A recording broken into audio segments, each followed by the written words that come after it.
Yeah. encouraging you to look at something from a different point of view or learn something that you didn't already know, which is inspiring. Um, It's very transformational is what I found. We Transformational. talk That's a about great word. transformational leadership. That's really what it is because you've got a product that you started with that the end product is going to be very different. That raw thing that you started with by the time it's done can be much better than it was. Still a long way to go, but much better than what it was. And that's what transformational leadership is. If all you're doing is making people do what they need to do and not step outside and start growing, you're not taking advantage of your leadership role. You're not a transformational Mm. leadership if you don't have transformation. If all you're doing is getting product produced. I don't remember the gentleman's name that was in class with us who lived up in the Spokane area, had the door and Mm. window manufacturing business. Oh, I don't remember his name is. I know who you're talking about, but I want to say Mark, but I don't. Yes, his Was it first name, Mark? but I don't remember his last name. I Anyway, Yeah, huge door and window manufacturing place, and he was great talking in guy. class Yeah. about transformational leadership and how he wanted to start instituting some of the tenets of transformational leadership into his business. So, he had a very Theory X business. It had been that way for a very long time, which a Hmm. lot of trades businesses are. You know, you show up on time and do this job. You work from this time to this time, and I'm going to stand over the top of you, and I'm going to make sure you do it Right. right. And you better produce X number of widgets in the day, and they need to be to X specifications. Well, he wanted to make it more of the Google. We had been talking a lot about Google. Yes. Show up when you want to show up. Your office can look like whatever you want it to look like. You can bring your dog to work, dress however you want, but at the end of the month, I need X amount of this done. And that was the caveat. Well, his people weren't wired to do that. They have never in their life worked in that environment. And he said production went down like 20-25% when he was, yeah, you don't have to be here at, you want to come in at 8:30, come in at 8:30, because give an inch, take a mile, because that's the way they had been conditioned already. So leadership, this whole transformational leadership thing isn't something you can just throw at somebody. It's something you got to give in doses. Who was the gentleman who teaches in Bangladesh? I was just about to bring him up too. I was going to ask if was he, was it David something? That You sounds know, right. Begins with a D.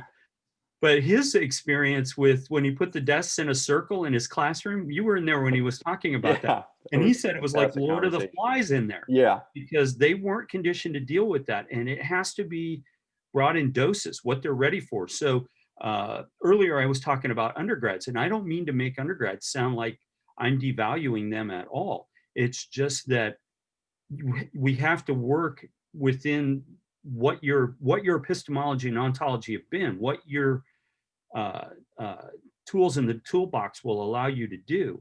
And gradually we'll add a new tool periodically. And I need the same thing for me. I don't have as many tools in my toolbox as some people do. So they're going to have to bring it back a little bit for me so that they're not talking about concepts that are way over my head. I mean, you might have a really bright second grader, but you're not going to try and teach them calculus. Right. You still have to bring them along to get them to that level. And I think leadership concepts are the same way because we've been conditioned wrongly for so long when we've had one type of leader or one community that we've been brought up in that has had a prevailing culture. And we don't recognize that there are other cultures, and perhaps mine isn't right and all the others are wrong. It's that there's many different ways to climb the mountain. Right. Yes, absolutely. Um I do think that the leadership, and I'm just kind of talking this out, but leadership that's transformational or servant is kind of a long game. Takes, like you were saying, you do it in doses. It's step, but you can't just throw people that have been used to autocratic style of leadership into a servant leadership environment. I think there are people that are conditioned to just appreciate structure, And I'll have students that I will have more open, whether it's a more open discussion style, or, the type of learning where I'm not just going to sit in the front and talk and you take notes and here's a test now. We're going to discuss and we're dissect this. And there are a lot of students where this is the first time that they've been in an environment like this, and it's awkward. And they're like, I don't like, there's no structure.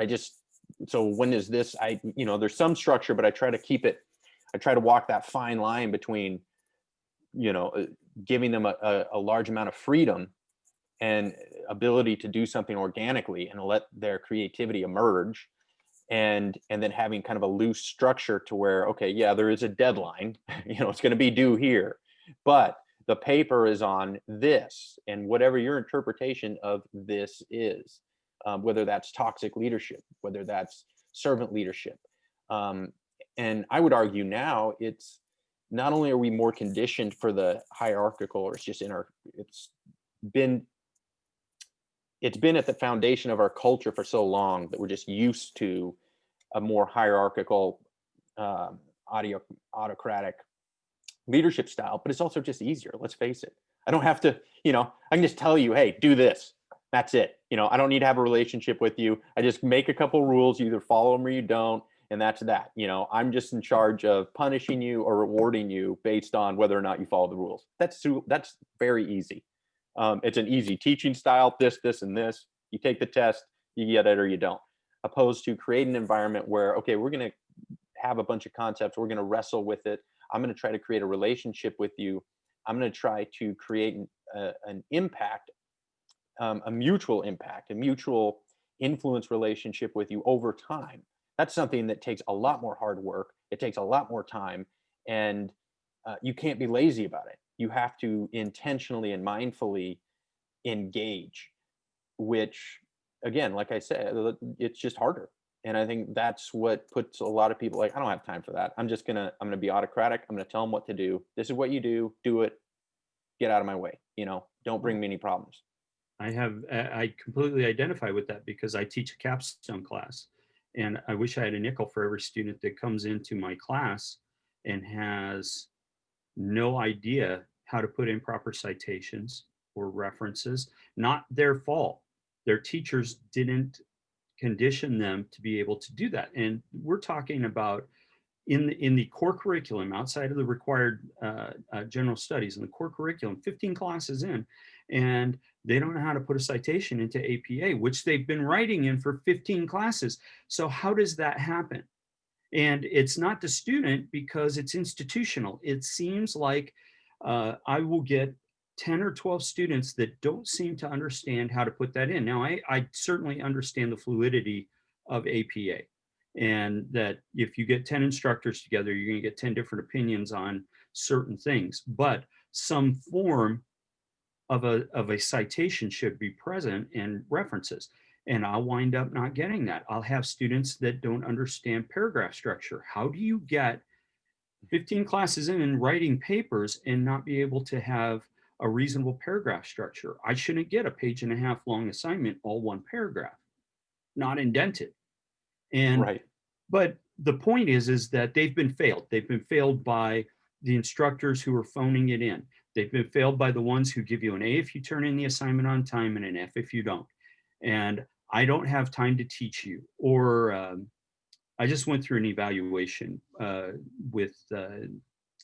have an annual evaluation that's due at Grand Canyon for cohort classes.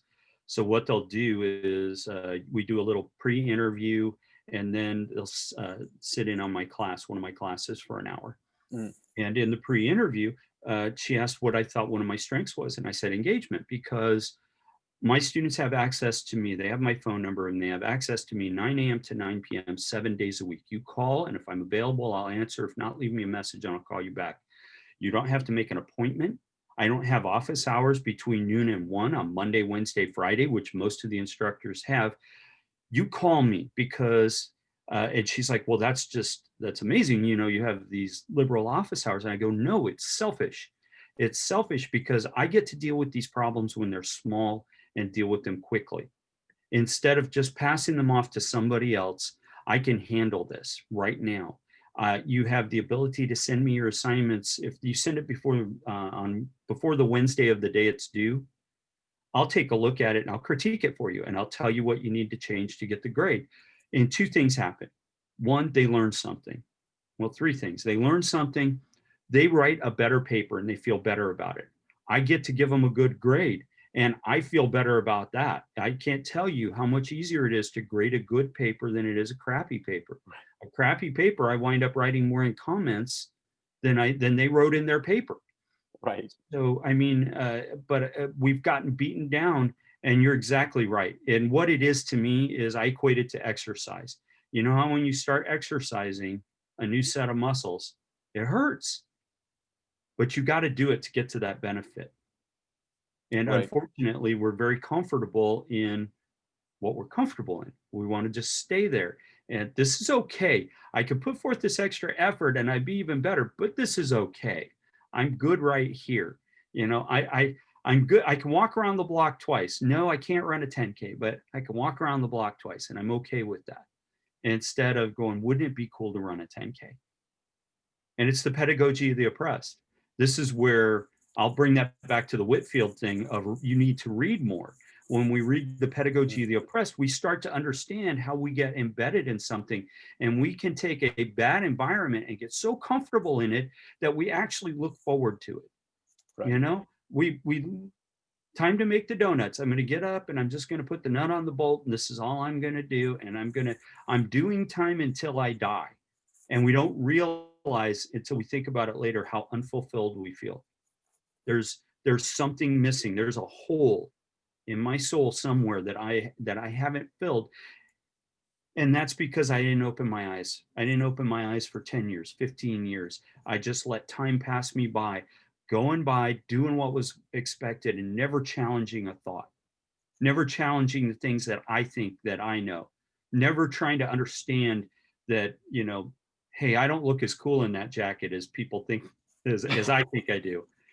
People think that that's probably kind of a stupid Uh, look, but I'm gonna wear it. You ever watch The Big Bang Theory?